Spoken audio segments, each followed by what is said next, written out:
Bismillahirrahmanirrahim. Assalamualaikum warahmatullahi wabarakatuh.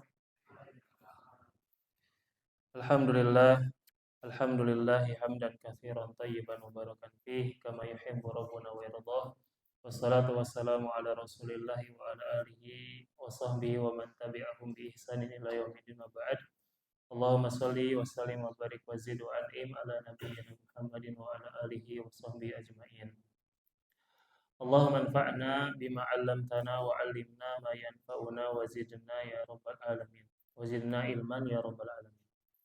Ibu-ibu serta bapak-bapak rahimakumullah, alhamdulillah di malam hari ini kita dapat berkumpul kembali dalam rangka bertolabul ilmi di rumah-rumah Allah Subhanahu wa taala, yaitu di masjidnya, dan kita bersyukur kepada Allah Subhanahu wa taala yang telah memberikan kenikmatan yang begitu besarnya ini. Dan mudah-mudahan dengan kita melangkahkan kaki kita ke majelis ilmu, Allah meninggikan derajat kita baik di dunia maupun di akhirat. Kata Allah Subhanahu wa taala, "Yarfa'illahu alladziina aamanu minkum walladziina utul ilma darajat." Allah akan meninggikan derajat orang-orang beriman dan orang-orang berilmu di antara kalian. Salawat dan salam kita curah limpahkan kepada qudwah kita, uswah hasanah kita, Nabi Muhammad sallallahu alaihi wasallam, juga kepada keluarga beliau, kepada para sahabat beliau, dan kepada orang-orang yang istiqomah mengikuti sunnah beliau hingga akhir zaman. Ibu-ibu dan bapak rahimakumullah, insyaallah kita akan melanjutkan kembali pembahasan kitab Ayyuhal Walad yang ditulis oleh Al-Imam Al-Ghazali rahimahullah ta'ala yang wafat di tahun 505 Hijriah. Mudah-mudahan Allah Subhanahu wa ta'ala catat amal soleh beliau dan memberatkan amal soleh beliau di mizan kelak di hari kiamat. Terakhir kita telah membahas tentang nasihat berkaitan dengan niat, ya, berkaitan dengan niat bahwasanya amal yang telah kita lakukan atau amal yang kita lakukan, ya, wajib hukumnya meniatkan hanya untuk mengharap wajah Allah Subhanahu wa taala, ya, dan tidak berniat untuk selain Allah Subhanahu wa taala, ya. Karena niat untuk selain Allah Subhanahu wa taala itu sia-sia, ya. Dan kita dianjurkan untuk istilahnya tajdidun niyah, memperbaharui niat. Di mana kita menemukan niat-niat yang mulai berbelok, ya, kemudian mulai rusak, maka segera untuk tajdidun niyah, memperbaharui niat, ya, agar niat kita lurus kembali, ya, berada di jalan yang benar, ya. Kemudian di pembahasan sebelumnya ada faedah juga tentang doa apabila kita dipuji, ya, perbanyak doa. Allahumma anta a'lamu bi nafsi wa ana a'lamu bi nafsi minhum. Ya Allah, Engkau lebih tahu tentang diriku, ya, dan aku lebih tahu tentang diriku daripada mereka yang memujiku. Kemudian Allahumma ij'alni khairan mimma yadunnun. Ya Allah, jadikanlah aku lebih baik daripada apa yang mereka sangkakan. Waghfirli ma la ya'lamun, dan ampunilah aku atas apa yang mereka tidak ketahui.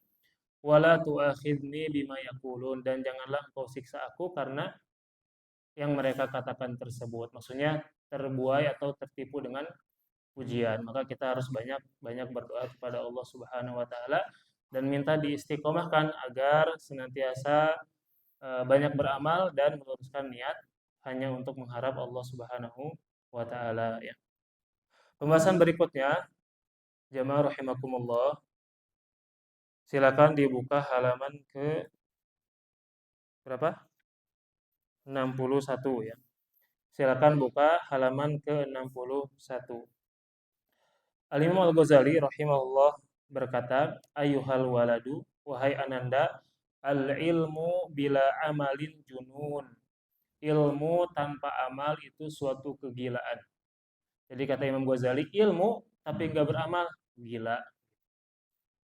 Misal, seseorang tahu bahwasannya sholat 5 waktu itu hukumnya apa, Pak, Bu? Wajib, ya, bagi setiap muslim berakal, ya.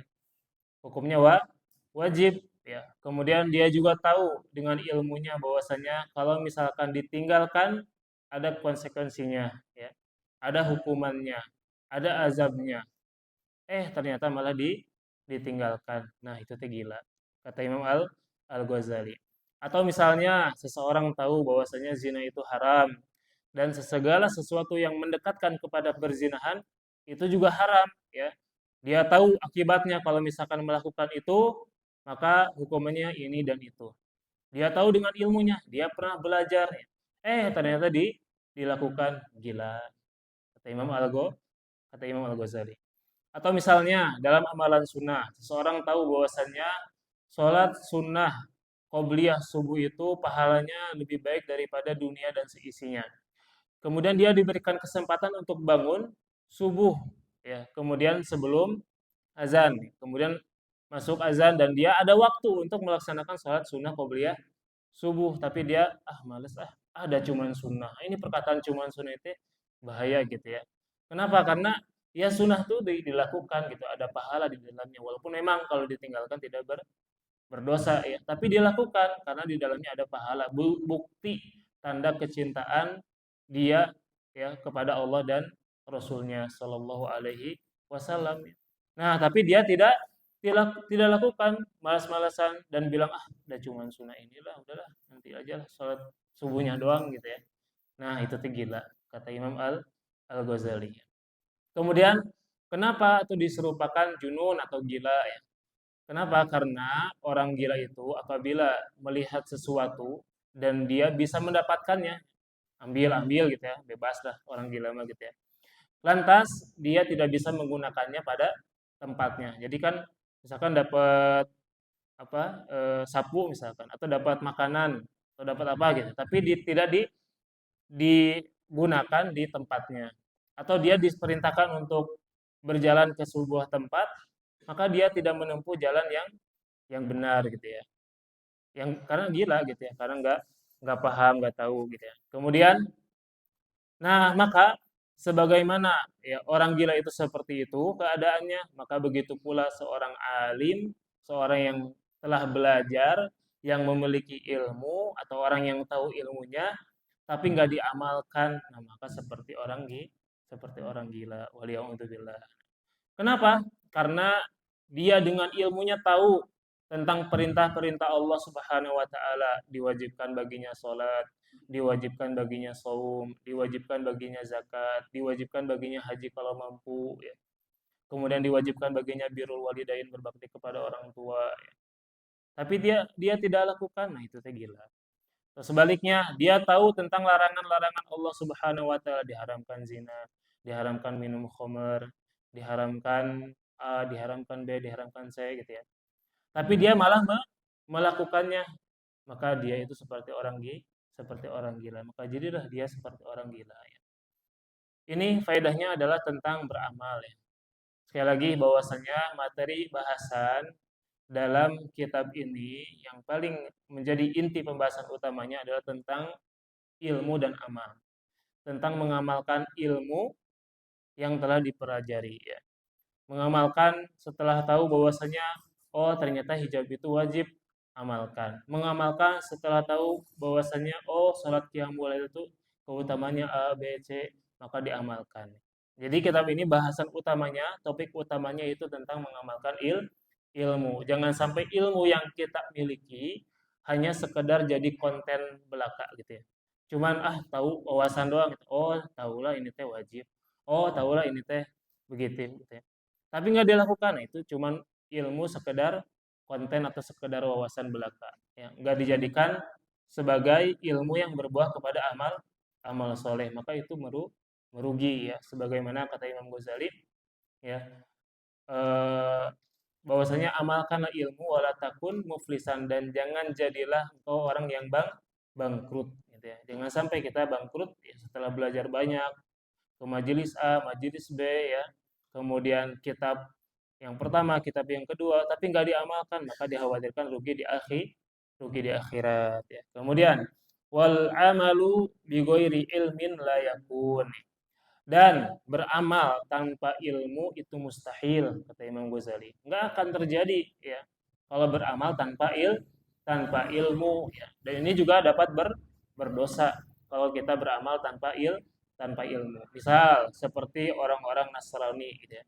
Mereka sesat, bikin konsep namanya konsep kerahiban. Tahu rahib, Pak, Bu? rahib yang suka di gereja. Kemudian apa konsepnya di mana seorang rahib nggak boleh menikah, ya. Ini apa namanya tuh sesat gitu ya. Aneh konsepnya. Beramal tanpa ilmu. Kemudian bikin konsep ketuhanan ada tiga, ya. Ada Tuhan Allah, Tuhan Bapa, Tuhan Ibu. Ini juga sesat ya. Beramal tanpa ilmu. Kemudian beribadah dengan bernyanyi, ya, pakai paduan suara. Ini dari mana konsepnya ya? Maka ibadah itu apabila tidak disertai dengan ilmu, maka bisa menjadi sesat. Sebagaimana ayat yang sering kita baca di surat Al-Fatihah, Shiratal ladzina an'amta 'alaihim ghairil maghdubi 'alaihim waladdallin. Kita memohon supaya tidak diberikan jalan seperti orang-orang al-maghdub, itu orang Yahudi. Mereka punya ilmu tapi nggak beramal. Waladdallin, dan juga tidak seperti orang-orang yang sesat, yaitu orang-orang Nasrani. Mereka beramal tanpa ilmu ya. Jadi nggak bermanfaat kalau misalkan seseorang beribadah tapi tanpa landasan ilmu yang benar. Maka ini ada motivasi buat kita Pak Bu ya, merupakan tarhib ya, supaya kita itu atau targib supaya kita itu menuntut ilmu ya, supaya kita itu menuntut ilmu, belajar, belajar dan belajar ya. Karena amal dengan ilmu itu saling berkaitan satu sama lain, nggak bisa dipisahkan Pak Bu. Ilmu amal nggak bisa dipisahkan ya, seperti ruh dan jasad tidak bisa dipisahkan ya. Misalnya seseorang sholat misalkan, kemudian dia tahu bahwasanya ini amalan yang wajib bagi setiap muslim ya. Seseorang tidak bisa atau tidak mungkin melaksanakannya kalau nggak tahu apa saja syarat-syaratnya, apa saja rukun-rukunnya. Karena dalam sholat itu ada istilahnya sahih dan batil, atau sah atau batal gitu ya. Kalau seseorang ya sholat tapi ternyata rukun-rukunnya tidak terlaksana, maka sholatnya bisa batal. Contoh kecil apa? Bacaan Al-Fatihah itu kan merupakan rukun dari rukun-rukun sholat. Ternyata baca Al-Fatihah gini, apa? Ihdinas siratal mustaqim. Mana yang salah Pak U? Nah, mustaqim harusnya mustaqim.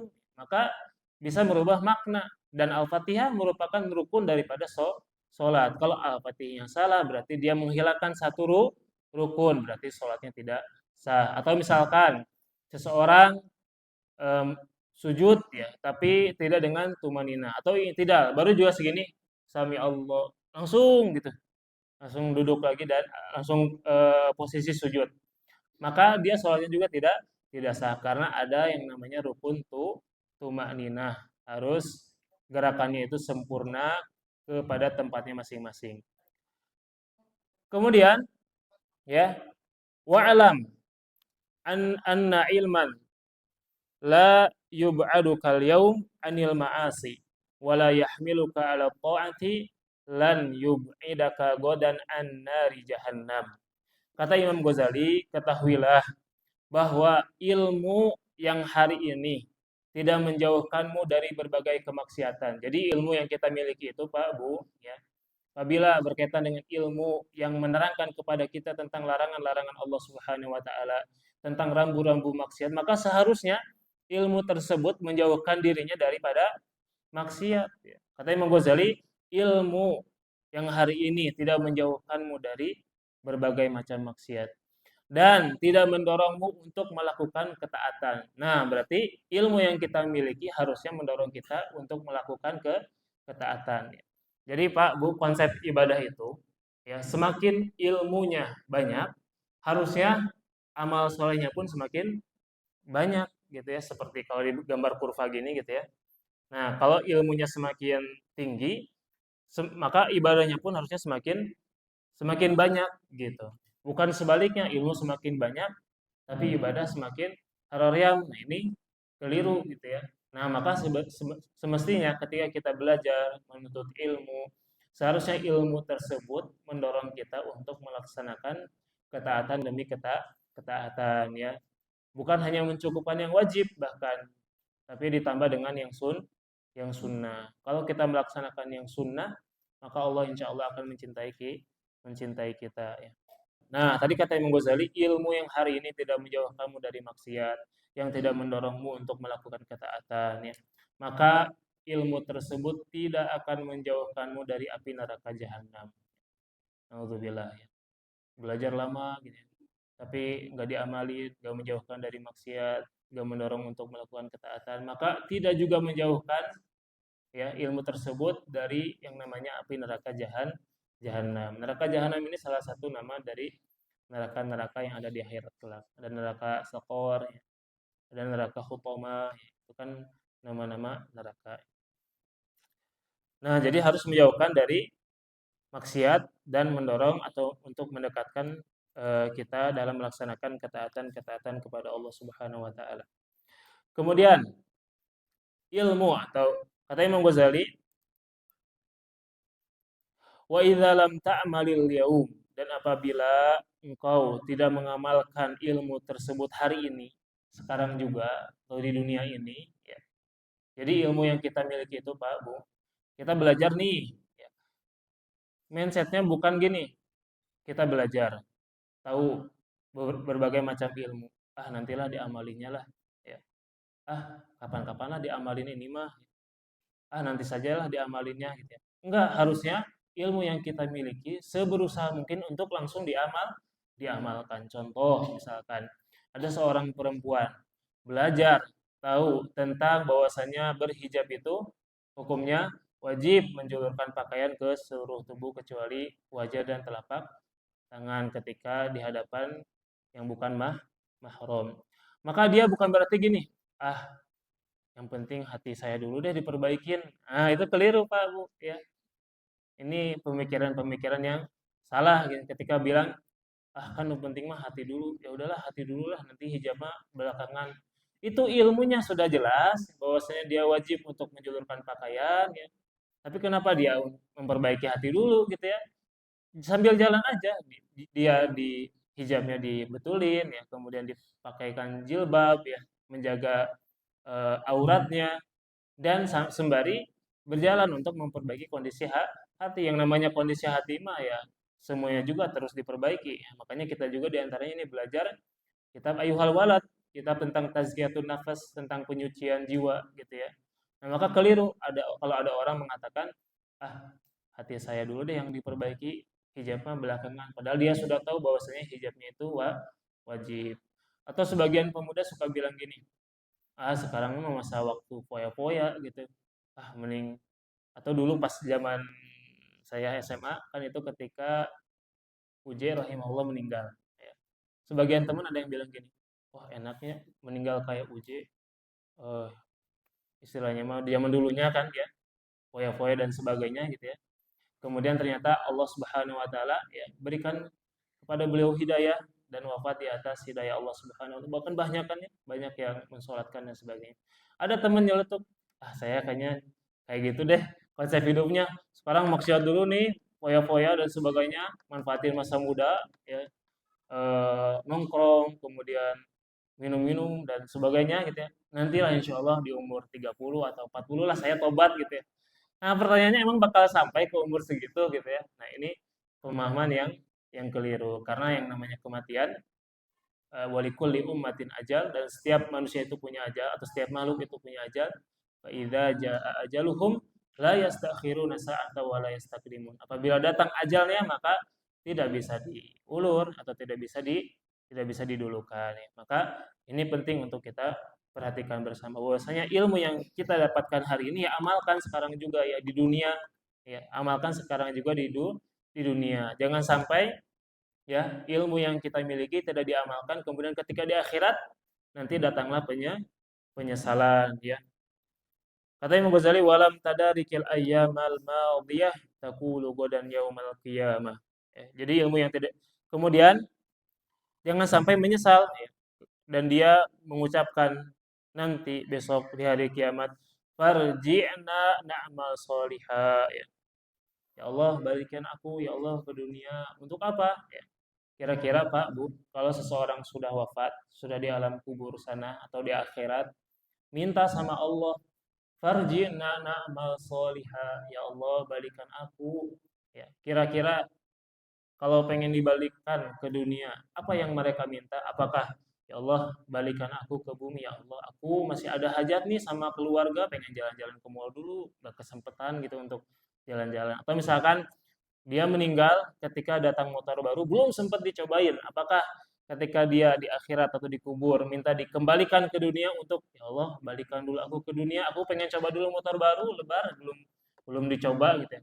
Apakah seperti itu? Jelas tidak ya.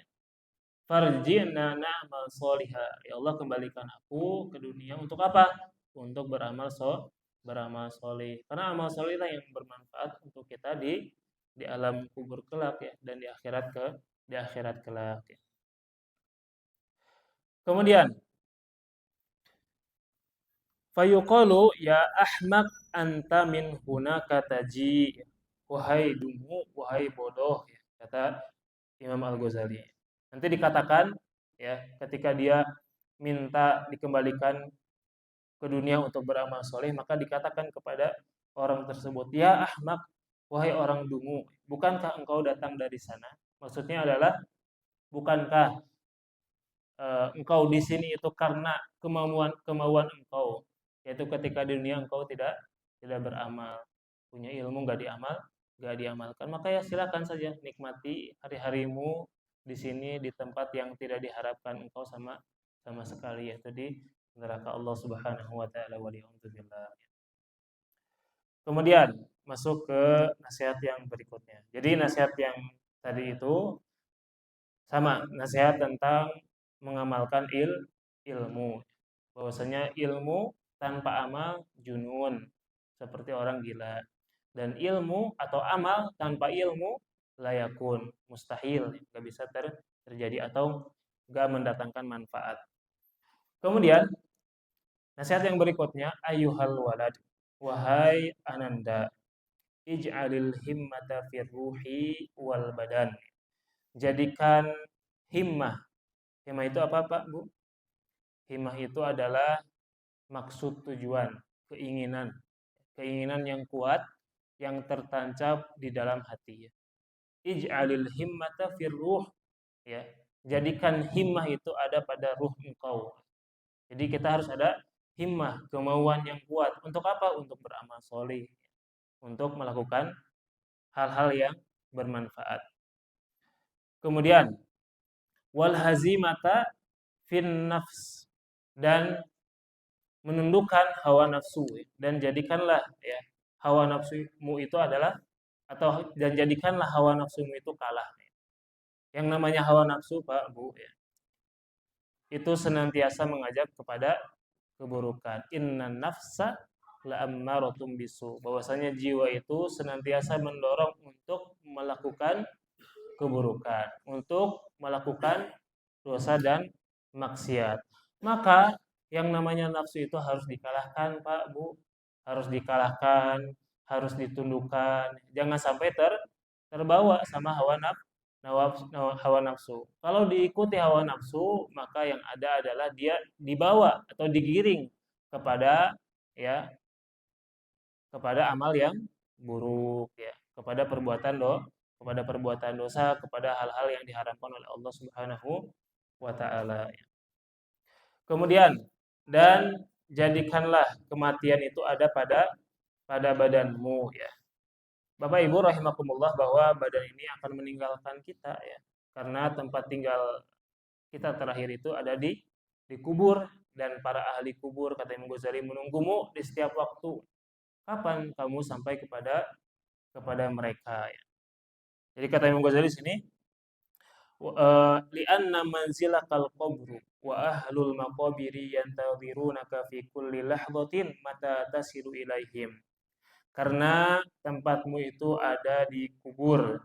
Wa ahlul maqabiri yantadhirunaka fi kulli lahzatin, dan ahli kubur senantiasa menunggumu di setiap keadaan, di setiap waktu. Kapan kamu sampai bersama mereka? Jadi para ahli kubur nih, Pak, yang di belakang kita, yang di Kebon Yungcung, sedang menunggu kita ya. Kapan kita sampai untuk bersama-sama mereka di alam kubur sana. Kemudian iyyaka ini kalimat ancaman, kalimat peringatan, dan ada Penegasan di sini 2 kali. Iyyaka, iyyaka. Maknanya iyyaka summa iyyaka. Untukmu, untukmu. Waspadalah, waspadalah. Ya. Kemudian antasila ilaihim bilazad.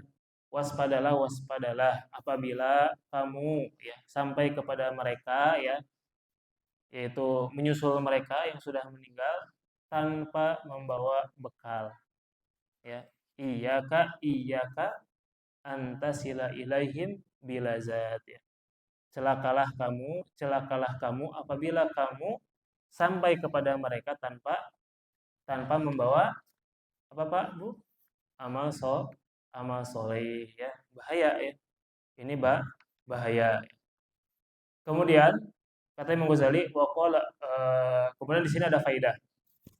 Disebutkan kata Ubaid bin Umair Al-Laitsi bahwasanya bukankah bukanlah seorang mayit itu mayit. Jadi orang meninggal itu nggak dikatakan meninggal. Illa nadathu hufratihi allati yudfanu fiha. Kecuali dia akan dipanggil dulu sama kuburnya. Fayuqalu kata kuburnya ini ana baitul dzulmah.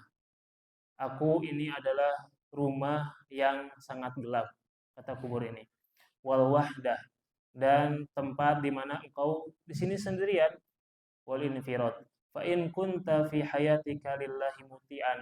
Apabila engkau di masa hidup engkau ada dalam ketaatan kepada Allah Subhanahu wa taala, kunta alaikal yaumar rahmah, maka bagimu hari ini yaitu di kubur yang gelap yang sendiri, maka bagimu mendapatkan rahmah, kasih sayang Allah Subhanahu wa taala. Wa in kunta asian fa ana alaikal yaum nikmah. Dan apabila engkau ketika di dunia ya tidak membawa bekal kecuali maksiat dan maksiat, fa ana alaikal yauma nikmah, maka hari ini aku untukmu sebagai azab, sebagai siksaan. Fi hayatikal analladzi man dakhalani muti'an farha masruran. Dan siapa yang masuk kepadaku yaitu kubur dalam keadaan taat maka dia mendapatkan kebahagiaan. Wa man dakhalani asian kharaja masburan kadza fil ihya. Dan apabila yang dia masuk ke dalam kuburku ya, maka dia dalam keadaan maksiat maka dia akan diusir ya, dikeluarkan, dimuntahkan gitu. Maka ini disebutkan dalam kitab Ihya Ulumuddin karya Imam Al-Ghazali sama. Kemudian wakana Utsman radhiyallahu anhu, bahwasanya beliau ketika Utsman radhiyallahu anhu, beliau ketika berdiam diri atau berdiri di atas kuburan, ya, maksudnya kalau beliau sedang berada di pemakaman, maka beliau nangis dengan nangis yang sedahsyat-dahsyatnya sampai air matanya membasahi janggutnya. Kemudian beliau ya mengatakan atau beliau mengingat tentang ahli surga dan ahli neraka. Dan beliau mengatakan sami itu Rasulullah sallallahu alaihi wasallam taala yaqul, dan aku mendengar Rasulullah sallallahu alaihi wasallam beliau bersabda innal qabra awwala manazilil akhirah, bahwasanya kuburan itu adalah tempat atau permulaan ya, permulaan dalam rangkaian rangkaian apa? Hari kiamat akhirat. Fa inna jaminhu fa inna jaminhu sahibahu fama ba'dahu aisar. Apabila dia berhasil ya melewati fitnah kubur, maka apa yang akan datang setelahnya akan lebih mudah ya. Jadi kuburan itu adalah tempat permulaan ya dalam rangkaian kita menuju kampung akhirat. Apabila di permulaan ini kita berhasil sukses melewatinya, maka apa yang setelahnya insya Allah akan lebih mudah. Wa in lam yanja fama ba'dahu asyaddu minhu. Apabila tidak sukses, tidak berhasil dalam melewati fitnah kubur tersebut, nggak bisa menjawab pertanyaan mungkar dan nakir, ya, kemudian disiksa, diazab di alam kubur, maka apa yang akan datang setelahnya itu bisa jadi lebih dahsyat daripada itu siksaannya. Waliya'udzubillah. Oleh Sufyan rahimahullah taala man aktsara dzikral qabra wajadahu rawdatun min riyadil jannah. Barang siapa yang memperbanyak mengingat kuburan, mengingat mati, maka dia akan menemukan taman di antara taman-taman surga. Wa man ghafla an dzikrihi wajadahu hufratan min hufarin niran min hufarin niran. Dan barang siapa yang lalai dari mengingat kubur, dari mengingat kematian, maka dia akan menemukan jurang di antara jurang-jurang neraka, ya. Nauzubillahi min dzalik. Kemudian berikutnya kata Imam Al-Ghazali, wa qala Abu Bakrin Siddiq radhiyallahu anhu, dan berkata Abu Bakar As-Siddiq radhiyallahu anhu. Siapa itu Abu Bakar, Pak, Bu? Abu Bakar As-Siddiq yaitu Khulafaur Rasyidin, khalifah yang pertama yang menggantikan Rasulullah Shallallahu alaihi wasallam. Nama aslinya siapa, Pak, Bu? Nama aslinya Abdullah. Abdullah bin Abi Kuhafa Utsman bin Amir, ya, radhiyallahu anhu taala, ya. Nah, ini adalah Abu Bakar As-Siddiq, ya. Kata beliau, ya, beliau memberikan perumpamaan. Hadhil ajsad, ya, qafasu at-tuyur wa istablu ad-dawab. Fatafakkar fi nafsika min ayyuhuma anta. Bahwasanya kata Abu Bakar As-Siddiq, ya, bahwa jasad ini, ya, kondisinya itu seperti dua hal. Kondisinya seperti dua hal. Yang pertama seperti sangkar burung, yang kedua seperti kandang binatang. Kalau Anda seperti sangkar burung, ya, seperti burung yang terbang tinggi, maka, ya, jasad ini seperti sangkar dan ruh kita seperti burung. Nanti ketika suara gendang atau ketika suara hari kiamat, sakaratul maut, ya, sangkakala ditiupkan, maka ketika itu dikatakan kepada mereka, irji'i ila rabbiki radiyatan mardiyah fadkhuli fi ibadi wadkhuli jannati. Maka engkau akan terbang tinggi ke surga, ya. Kalau jasadnya seperti sangkar burung dan ruhnya seperti burung, ya. Sebagaimana kata Rasul Shallallahu alaihi wasallam bahwasannya arsy Allah itu bergetar karena kematian Sa'ad bin Mu'adz, ya. Ini sahabat dari kalangan Ansor, ya. Bahwasanya arsy Allah itu bergetar atas wafatnya Sa'ad bin Mu'adz. Maksudnya adalah kematian yang agung, saking agungnya, saking luar biasanya Sa'ad ini dengan amal solihnya, dengan kemuliaannya. Dan ini mengisyaratkan kalau kita jadi orang baik, maka kita itu ditunggu, Pak, Bu, di langit tuh, di akhirat tuh, ya. Kalau kita berusaha menjadi orang yang baik, orang yang soleh, yang senantiasa mendekatkan diri kepada Allah Subhanahu wa taala, maka, ya, di nanti-nanti di akhirat tuh, di langit para malaikat menanti-nanti. Nanti kan ketika ruh ke atas itu dicegat sama para malaikat, ya. Kalau soleh maka silakan lewat. Kalau buruk ditolak, ya, ditolak, suruh kembali ke bumi paling bawah, bumi paling dasar. Maka inilah kondisinya, ya.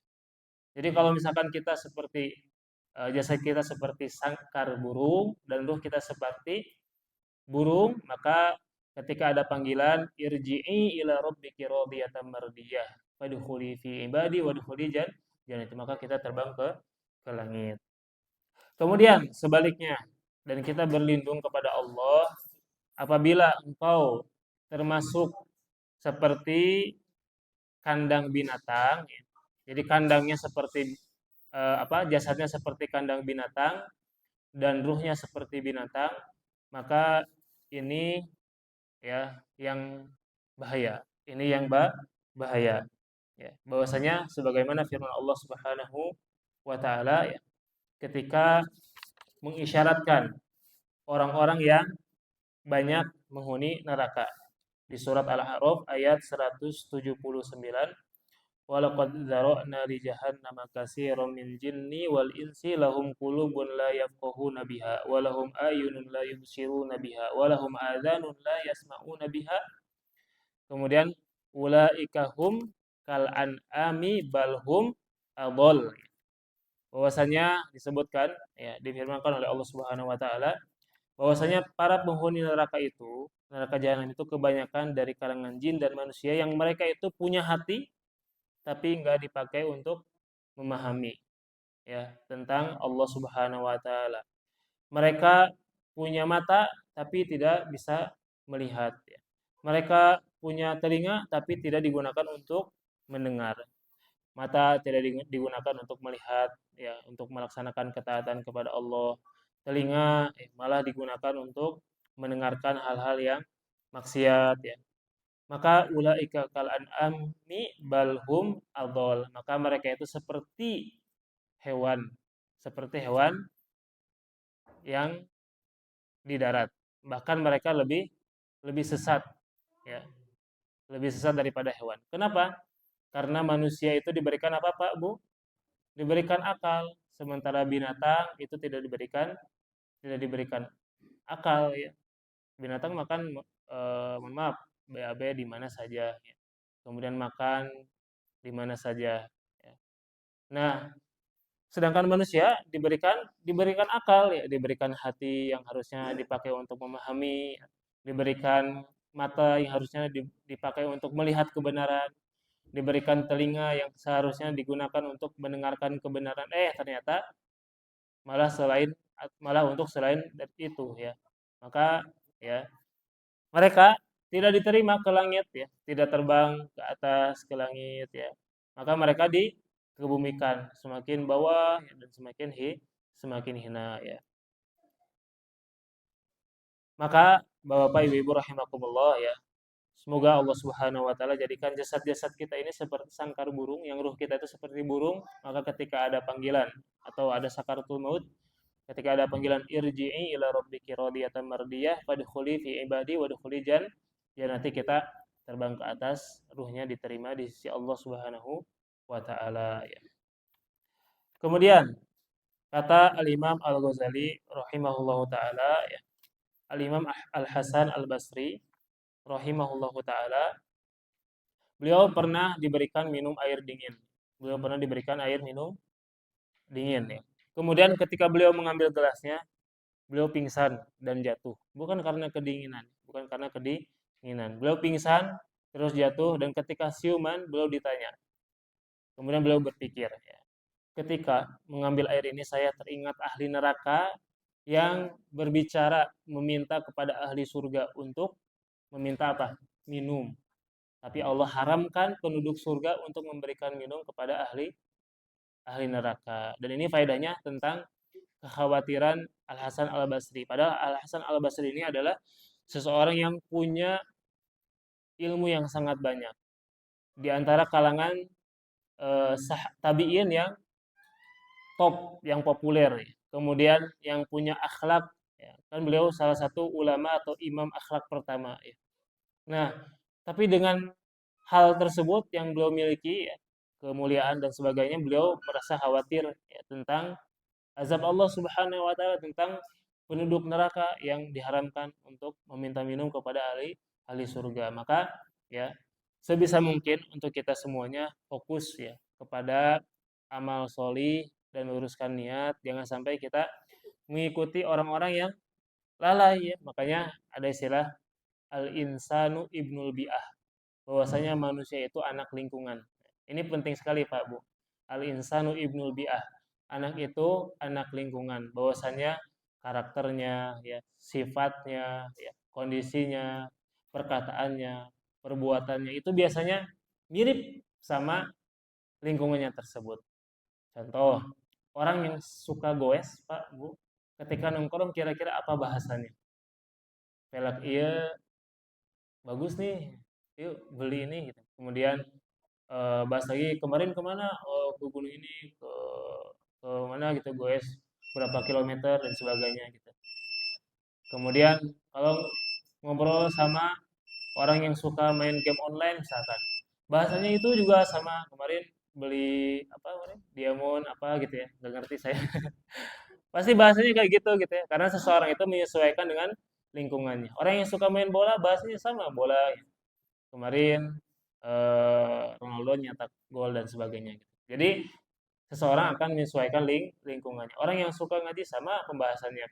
Ustaz ini kemarin ngomongnya gini, Ustaz itu kemarin ngomongnya gini gitu. Jadi sama ya.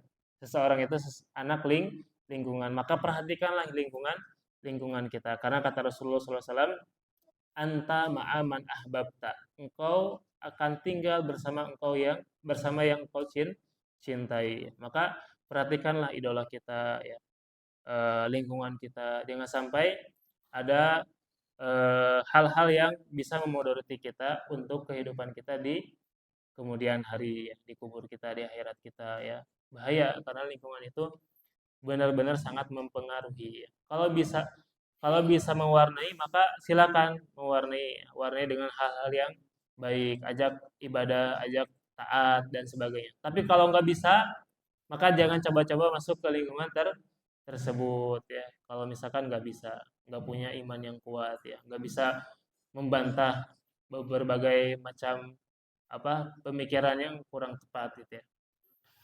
Nah, itulah Ibu Bapak rahimakumullah yang bisa disampaikan di malam hari ini terkait kitab Ayyuhal Walad. Kita dapat dua nasihat ya. Yang pertama tentang ilmu tanpa amal adalah suatu kegilaan, dan yang kedua tentang ilmu itu hanya bisa diraih dengan cita-cita yang luhur ya, di dalam ruh ya, dan mengalahkan hawa nafsu ya, dan mengingat kematian. Mudah-mudahan apa yang kita bahas di malam hari ini bermanfaat dan menambah kita untuk beramal solih, dan kita memohon kepada Allah Subhanahu wa taala dari ilmu yang tidak bermanfaat, dan mudah-mudahan Allah Subhanahu wa taala berikan kembali kepada kita kesempatan untuk menghadiri duduk bermajelis ilmu ya. Aku qouli hadza wa astaghfirullah li wa lakum. Subhanakallahumma wa bihamdika asyhadu an la ilaha illa anta astaghfiruka wa atubu ilaik. Wassalamualaikum warahmatullahi wabarakatuh.